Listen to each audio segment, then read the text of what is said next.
नमस्कार दोस्तों, आज डेट है 2 जनवरी और हम द हिंदू का द सेकेंड डोज एडिटोरियल को डिस्कस करेंगे। सेकेंड डोज का मतलब है कि कोई भी चीज जिसकी फर्स्ट डोज दी जा चुकी है, मतलब बात हो रही है कोरोना वैक्सीन को लेकर के। इसमें बोला गया है कि इंडिया ने अपने यहाँ पर इमरजेंसी होता है आपातकाल में किसी चीज का उपयोग करना। कोविड-19 जो पेंडेमिक चल रहा है उस समय जो एट वंस जो वैक्सीन बनाई गई है उसके इमरजेंसी यूज की इंडिया ने क्या कर दिया है, उसको अलाउ कर दिया है, अनुमति दे दी है। लेकिन इसमें ये बोला जा रहा है कि इंडिया को अपनी जरूरत के हिसाब से, जो इंडिया की जरूरत को सूट करे उसके हिसाब से इंडिया को पॉलिसी वैक्सीन को कुछ नया करने का तरीका निकालने के लिए उसको चेंज करना चाहिए। डिवाइस का अर्थ होता है कुछ करने का नया तरीका निकालना, मतलब पहले से कुछ काम किया जा रहा है उसको करने के लिए कुछ नया तरीका निकाला जाए तो उसको बोलते हैं device. With the UK regulator granting an emergency use authorization for AstraZeneca covid vaccine on December 30 दिसंबर को यूके रेगुलेटर का अर्थ होता है नियामक। यूके में जो नियामक करते हैं, मतलब इमरजेंसी यूज किस वैक्सीन को देना है उसके जो नियामक, उसके जो रेगुलेटर हैं, उन्होंने 30 दिसंबर को एस्ट्राजेनेका की जो कोविड वैक्सीन है उसको दे दी है इमरजेंसी यूज ऑथराइजेशन, अनुमति प्रदान कर दी है। ग्रांटिंग का अर्थ होता है अनुमति प्रदान कर दी है।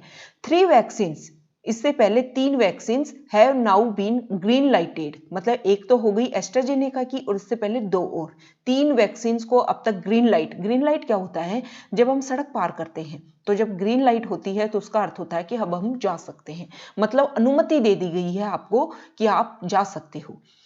तो अब तक 3 वैक्सीन को क्या कर दिया गया है, ग्रीन लाइट, मतलब परमिशन दे दी गई है फॉर यूज के लिए आप उपयोग कर सकते हो, even before a full approval is granted, मतलब पूर्ण रूप से आपको सहमति दी जाती है, परामर्श दिया जाता है, आपको परमिशन दी जाती है, उससे पहले आपको इसको इमरजेंसी यूज में काम ले सकते हो।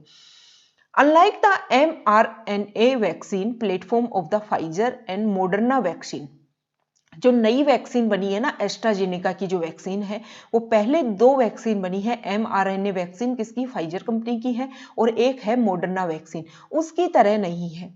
एस्ट्राजेनेका ने क्या किया है, यूजेज ए वीकेंड मतलब बहुत कमजोर version of A common cold virus. Common cold virus का कॉमन मतलब सामान्य जो सर्दी जुकाम है उसका जो वायरस है एडेनो वायरस, उसका यूज किया है, उसका जो सबसे कमजोर वर्जन है उसका यूज किया है, that carries the genetic material, जो जेनेटिक मटेरियल को कैरी करता है, मतलब उसका मतलब उसके अंदर जेनेटिक मटेरियल होता है। किसका जेनेटिक मटेरियल होता है, ऑफ द स्पाइक प्रोटीन, उस प्रोटीन का to elicit an immune response, जो कब होता है, एलिसिट का अर्थ होता है किसी से कोई सूचना या तथ्य निकालना। जब किसी इम्यून के ऊपर आप कुछ अटैक करते हो तो वो इम्यून सिस्टम क्या करता है, आपको रेस्पॉन्स करता है, और जो वो उस समय में जो प्रोटीन होता है उस जेनेटिक मटेरियल को कैरीज करता है ये वायरस, इसलिए इसका यूज किया गया है। जो एस्ट्राजेनेका की जो वैक्सीन है वो रिक्वायरिंग ओनली, उसको सिर्फ जरूरत है only 2 degree to 8 degree celsius for transport and storage, मतलब पहले जो वैक्सीन बनी थी फाइजर कंपनी की उसको -70 डिग्री तक तापमान की जरूरत हुई, लेकिन अब जो बनी है उसको 2 से 8 डिग्री ट्रांसपोर्ट के लिए भी और स्टोरेज के लिए भी। It can be administered in existing होता है जो पहले से मौजूद है, मतलब वर्तमान में जो चीज चल रही है उसको बोलते हैं एग्जिस्टिंग, नया कुछ भी एस्टेब्लिश नहीं करना है। हेल्थ केयर सेटिंग्स, मतलब हमारी जो स्वास्थ्य की जो सुविधाएं चल रही थी, सेटिंग्स जो चल रही थी उसमें कुछ भी चेंज नहीं करना है, उसी में ये वैक्सीन को एडमिनिस्टर मतलब उसको नियंत्रित प्रशासित किया जा सकता है। अलाउंग रैपिड डिप्लॉयमेंट होता है तैनात करना, रैपिड मतलब तीव्र, फास्ट, और ये किस चीज को, फास्ट तैनाती, मतलब जल्दी से जल्दी आप इसका यूज कर सकते हो, आपको कुछ अलग से इंफ्रास्ट्रक्चर बनाने की जरूरत नहीं है। टुगेदर विद द कोस्ट, अगर इसके साथ साथ अगर हम इसमें जो व्यय हुआ है, जो खर्च हुआ है उसकी बात करें, विच इज मच चीपर, जो क्या है, ज्यादा, अधिक क्या है, चीपर है, अधिक चीपर है than the mRNA vaccine, this is particularly critical to help end the pandemic in the global south. mRNA vaccine की तुलना में वो अधिक सस्ती है। कौन? एस्ट्राजेनेका की वैक्सीन। और विशेष रूप से इससे क्या फायदा होगा? उन लोगों को फायदा होगा इस पेंडेमिक को खत्म करने में इन द साउथ, मतलब अगर ग्लोबल वैश्विक रूप से दक्षिणी भाग की बात करें तो उस भाग में महामारी को खत्म करने में इसका सबसे ज्यादा हेल्प होगा। The emergency use approval makes it easier for similar assent to the vaccine tested and manufactured in India. Emergency use approval जो मिली है वो इस चीज को क्या कर देगी? और ज्यादा आसान बना देगी। फॉर सिमिलर एसेंट, अगर समान रूप से जो एसेंट मिली है to the vaccine tested and manufactured in India. AstraZeneca ने क्या किया है कि अपने वहां पर, एस्ट्राजेनेका और ऑक्सफोर्ड यूनिवर्सिटी के बीच में वो था, वहां पर उन्होंने वैक्सीन बनाई। अब सेम उसी की तरह ही जो कोविशील्ड हमारे यहाँ पर serum institute of India Pune के द्वारा जो वैक्सीन बनाई गई है उसको भी सेम एसेंट मिला है, तो ये इमरजेंसी यूज अप्रूवल को और ज्यादा आसान बना देगा। However the European medicine agency on the same day clearly said that additional scientific information on issues related to quality, गुणवत्ता, सेफ्टी होता है सुरक्षा, और एफिकेसी होता है किसी चीज का कितना प्रभाव है, मतलब उस चीज की प्रभावकता को अगर हम देखें, of the vaccine is deemed necessary to give a similar note. European जो मेडिसिन एजेंसी है उन्होंने तो उसी दिन इस बात को क्लियर कह दिया था, साफ तरीके से कह दिया था कि ये जो वैक्सीन है ना, इसकी जो क्वालिटी, सेफ्टी और एफिकेसी इस बात पे निर्भर करती है, इस इश्यू पे निर्भर करती है कि जो to give a similar nod, अगर समान रूप से आप इस अपनी सहमति दोगे तो इस चीज पे ज्यादा निर्भर करेगी इस जो वैक्सीन बनाई गई है उसकी क्वालिटी, सेफ्टी और efficacy. While published result show only 62% efficacy when 2 full strength doses are administered 4 weeks apart। अगर 4 वीक्स के अंतराल में दो लोगों को 2 फुल डोज दी गई है तो रिजल्ट तो ये बताते हैं कि 62% लोगों को ही क्या मिला है, इसका फायदा मिला है। The UK regulator has relied on का अर्थ होता है विश्वास करते हैं, ऑन अनपब्लिश्ड डाटा। जो यूके रेगुलेटर है, नियामक हैं, वो अनपब्लिश्ड, अप्रकाशित जो डाटा है, तथ्य हैं, उसके ऊपर ज्यादा विश्वास करते हैं। शोइंग एफिकेसी इंक्रीज टू 73%, वो तो 73% जो डाटा है उसके ऊपर क्या करते हैं, विश्वास करते हैं।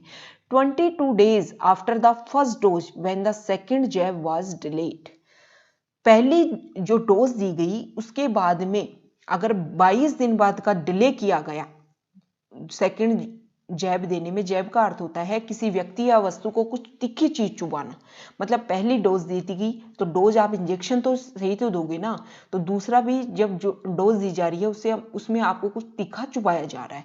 वाज डिलेड, जब 22 दिन का अंतराल बढ़ा करके और जब क्या किया गया, डिले किया गया सेकेंड जैब को देने से, तो क्या हुआ, जो एफिकेसी है वो 73% तक इंक्रीज हो गई।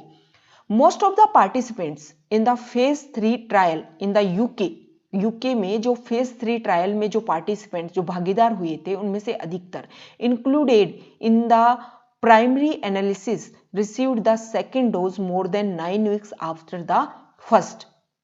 उसमें से ऐसे भी लोग थे जिन्होंने ये एनालिसिस किया था, परीक्षण किया था कि उनको सेकेंड डोज कब मिली गई, पहली डोज के 9 हफ्तों के बाद में, 9 सप्ताह के बाद में, या उससे भी ज्यादा समय लिया गया सेकेंड डोज को देने में। बेस्ड ऑन द, देखो, बेस्ड ऑन दिस इंफॉर्मेशन, इस सूचना के आधार पर the regulator has permitted, regulator ने ये परमिशन दी है the second dose to be administered 4 to 12 weeks after the first jab, कि पहली डोज देने के बाद में उसके बीच में दूसरी डोज में आप अंतर रख सकते हो 4 से 12 सप्ताह तक का। द इंटेंट का अर्थ होता है इरादा, आपका इंटेंशन क्या था, इज टू मैक्सिमाइज, क्या था इसका, ये जो 4 से 12 आपने टाइम दिया है सप्ताह का, कितने वीक्स दोनों के बीच में अंतर होना चाहिए, तो इसका जो मेन कारण था, जो इरादा था, टू मैक्सिमाइज, मतलब ज्यादा से ज्यादा लोगों को वैक्सीन बेनिफिट दी जा सके by stretching the time between 2 doses to allow more people to get vaccinated and untested strategy to rapidly.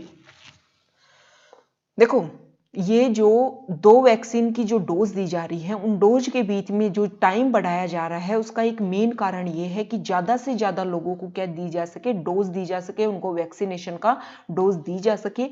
ये अनटेस्टेड स्ट्रेटजी है, मतलब इसके ऊपर कोई जांच नहीं हुई है, कोई प्रक्रिया नहीं की गई थी इस नीति के ऊपर।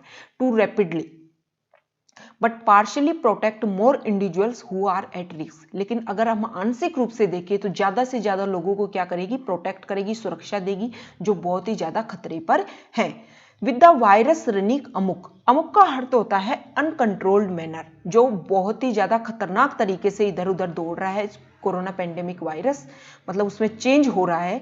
The UK has revised its policy to delay the second dose of the Pfizer vaccine through despite no trial data to support this. जो वायरस है वो बहुत ज्यादा अनकंट्रोल्ड मैनर में दौड़ रहा है, तो यूके ने क्या किया है कि अपनी पॉलिसी को चेंज कर दिया है, रिवाइज कर दिया है, चेंज कर दिया है to delay the second dose देने, फाइजर की सेकेंड डोज देने में डिले कर दिया है, देरी कर दी है। डिले अर्थ होता है देरी। क्यों कर दिया है, मतलब इसका जो ट्रायल डाटा था ना, उसमें तो ऐसा कुछ था ही नहीं, और ट्रायल डाटा में ऐसा कुछ था ही नहीं, और अब फाइजर कंपनी ने अपनी सेकेंड डोज में क्या कर दी है, देरी कर दी है। The second Pfizer jab is originally scheduled 3 weeks after the first. अगर टेस्ट की बात करें, मतलब जैसे टेस्ट हुआ था उसमें तो ये बोला गया था कि आप पहली डोज देंगे, उसके 3 सप्ताह के बाद में आपको क्या देना है, मुख्य रूप से ओरिजिनली अगर हम आधारात्मक बात करें तो ये शेड्यूल, ये सारणी बना गई थी, एक शेड्यूल किया गया था कि 3 सप्ताह के बाद में आपको दूसरी डोज देनी है। वाइल द रेगुलेटर सेज, लेकिन जो रेगुलेटर है उन्होंने ऐसा कहा, there is 89% certain protection from day 14 after the first dose. अगर पहली डोज के 14 दिन के अंदर ही आप क्या दे देते हो, दूसरी डोज दे देते हो, तो इससे क्या होगा, शॉर्ट टर्म प्रोटेक्शन 89% ही होगा। फाइजर इंसिस्ट, फाइजर ने इस चीज पर जोर दिया है that there is no data to demonstrate that protection after the first dose is sustained beyond 21 days. ऐसा भी कहीं नहीं लिखा है कि पहली डोज के 21 दिन के बाद में ही आपको दूसरा डोज देना है, ऐसा कहीं नहीं लिखा है। लेकिन फाइजर इस बात पे बहुत ज्यादा क्या कर रही है, जोर दे रही है। 2 doses of both vaccine complete the course. दोनों जो वैक्सीन पहली है उन्होंने अपनी दोनों डोजेज का जो कोर्स है उसको कंप्लीट कर लिया है। And prolong the duration of protection, और जो प्रोटेक्शन का भी जो ड्यूरेशन थी, जो बहुत लंबे समय से चलने वाली जो अवधि थी, उसको भी क्या कर लिया, कंप्लीट कर लिया है। इफ द पैंडेमिक, यदि ये महामारी forced scientist, companies and regulators to quickly make available safe and efficient कोविड-19 वैक्सीन, अगर ये वैक्सीन क्या करती है, ये महामारी, इफ द पैंडेमिक, ये महामारी जो है अगर फोर्स करती है साइंटिस्ट को, कंपनीज को, रेगुलेटर्स को कि जल्दी से जल्दी सेफ और एफिशिएंट मतलब किसी चीज की प्रभावकता को अगर हम देखें तो कोविड-19 वैक्सीन को अगर आपको अवेलेबल करना है तो क्या करना होगा, delaying the second dose to maximize the benefits is altogether a new strategy. मतलब आपको वैक्सीन बनानी है, अब आपने वैक्सीन बनाई 100 बना दी। अब इस 100 वैक्सीन में आपने पहली डोज दे दी 50 लोगों को पहली बार। अब आपने पहले फिक्स कर रखा है कि मैं 1 सप्ताह बाद में दूसरी डोज देनी है, तो 1 सप्ताह, ये 50 जो बची है वो 1 सप्ताह में लग जाएंगी, खत्म। अब इन्होंने क्या किया कि पहले ये बीच में जो ड्यूरेशन है उसको 1 सप्ताह रख रखा था। अब इन्होंने ज्यादातर लोगों को ये डोज मिल सके, अगर ये डोज 1 सप्ताह बाद में सेम लोगों को मिलेगी तो ज्यादा लोगों को फायदा नहीं होगा। इन्होंने क्या किया कि बीच में जो दूरी थी उसको बढ़ा दिया, एक्सटेंड कर दिया, ताकि ज्यादा लोगों को कम से कम 1 डोज तो मिल सके। द अनटेस्टेड अप्रोच, देखो ये जो प्रक्रिया, ये जो नीति अपनाई गई है ना, वो अनटेस्टेड है, इसके ऊपर कोई भी टेस्ट नहीं किया गया, जांच पड़ताल नहीं की गई है। Might probably be appropriate for the UK which is facing the brunt of the virus as a desperate major.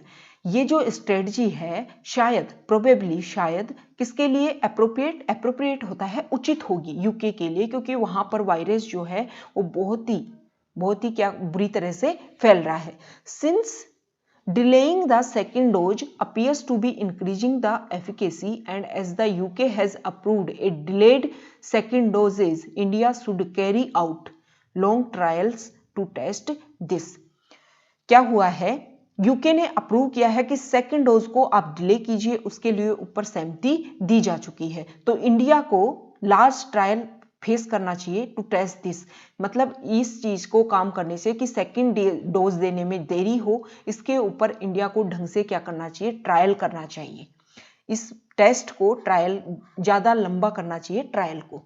तो ये आज का हमारा डिस्कशन था। कोविड-19 जो वैक्सीन है उसके बारे में हमने देखा, और इंडिया को कैसे इसके बारे में अपनी जो कोविड-19 के लिए जो पॉलिसी है उसको कैसे चेंज करना चाहिए, अपने प्रॉफिट्स के हिसाब से, अपने नीड्स के हिसाब से कैसे चेंज करना चाहिए, उसके बारे में डिस्कशन था। ओके।